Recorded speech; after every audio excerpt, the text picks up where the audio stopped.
क्योंकि इससे विमान बंद करने में बाधा आ सकती है।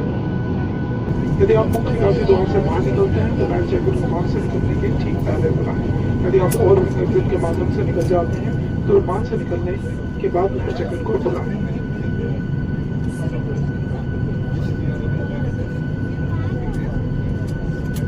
लाइफ जैकेट का उपयोग केवल इमरजेंसी वाटर लाइनिंग के समय और कैबिन क्रू की अनुमति के बाद ही किया जाना चाहिए और सामान्य परिस्थिति में इसे खुलाना नहीं चाहिए। लाइफ जैकेट को से छेड़छाड़ करना या बांध से हटाना सख्त मना है। आपकी लाइफ जैकेट बड़ी दिलाने के लिए इसमें एक घड़ी दी गई है जिसमें इस तरह से आप हर तरफ खुला दें। पानी के साथ संपर्क में आके बत्ती जल जाएगी और इसकी ध्यान आकर्षित करने में आपकी सहायता करेगी। इवैक्यूएशन स्लाइड्स हर द्वार पर मौजूद है। इस विमान पर 8 आपातकालीन द्वार है।